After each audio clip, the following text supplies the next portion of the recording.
உங்களை ஏற்கனவே ஆசீர்வதித்துட்டார். ஏற்கனவே ஆசீர்வதித்துட்டார். ஆவியானவர் உங்களுக்குள்ள இருக்கிறார். ஆசீர்வதிக்கப்படலையா? நீங்க கிறிஸ்துவோட இணைக்கப்பட்டீங்க. நீங்க ஆசீர்வதிக்கப்படலையா? சொந்த குமாரனே அனுப்பி இவ்வளவு செஞ்சு இன்னைக்கு குமாரனோட நீங்க ஜாயின் ஆயிட்டீங்க, ஒன்னாயிட்டீங்க, கிறிஸ்துவுக்குள் இருக்கீங்க. அவர் உங்களுக்குள்ள இருக்கிறாரு. நீங்க இயேசுடைய சரீரமாய் இருக்கிறீங்க. ஆசீர்வதிக்கப்படலையான்னு கேட்கிறேன் நான். நீங்க ஏற்கனவே ஆசீர்வதிக்கப்பட்டீர்கள். என்ன சொல்லுங்க? நான் ஆசீர்வதிக்கப்பட்டேன். என்ன சொல்லுங்க? கிறிஸ்துவுக்குள் நான் ஆசீர்வதிக்கப்பட்டேன். இதை நம்ப வேண்டும். நான் ஏற்கனவே ஆசீர்வதிக்கப்பட்டேன். எப்படிப்பட்ட ஆசீர்வாதத்தோடு? ஆபிரகாமுக்கு உண்டான ஆசீர்வாதம். ஏன் ஆபிரகாமுக்கு உண்டான ஆசீர்வாதம் சொல்லுது? யோசித்து பார்த்துருக்கீங்களா? கிறிஸ்து நமக்கு சாபமாய் ஆபிரகாமுக்கு உண்டான ஆசீர்வாதத்தை நமக்கு வரவழைக்கிறாராம். எதுக்கு ஆபிரகாமுக்கு உண்டான ஆசீர்வாதம்னு சொல்லுது வேதம்? எப்படி வேணா சொல்லியிருக்கலாம்ல, கடவுளுடைய ஆசீர்வாதம் சொல்லியிருக்கலாம், அல்லது ஈசாக்கு, யாக்கோபு, யோசேப்பு, மோசே, தாவீது ஆசீர்வாதம் சொல்லியிருக்கலாம். அப்படிலாம் சொல்கிறத விட ஆபிரகாமுக்கு உண்டான ஏன் அப்படி சொல்லியிருக்கு?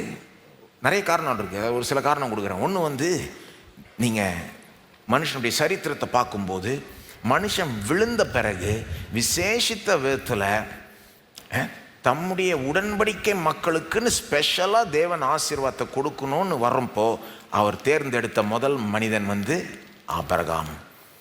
ஆதாம முதல்ல ஆசீர்வதிச்சார். ஆனால் அவன் பாவத்தில் விழுந்துட்டான். அவன் தான் சாபத்தை உலகத்துக்குள்ளே அனுமதிச்சிட்டான். அவனுக்கு கொடுக்கப்பட்டதை கெடுத்துக்கிட்டான்.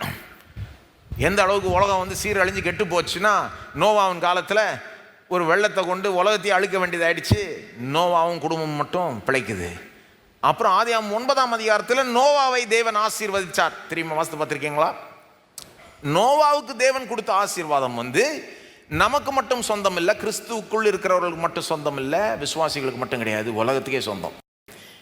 நிறைய அவிசுவாசிகளாக இருந்தால் நான் ஆதியாகமம் 9ஆம் அதிகாரம் எடுத்து பேசலாம். எல்லாருக்கும் பொருந்தும் அது. ஆதியாகமம் 9ஆம் அதிகாரம் வாசித்து பார்த்துருக்கீங்களா? நோவாவுக்கு தேவன் சில வாக்கு தத்தங்களை கொடுத்தார்.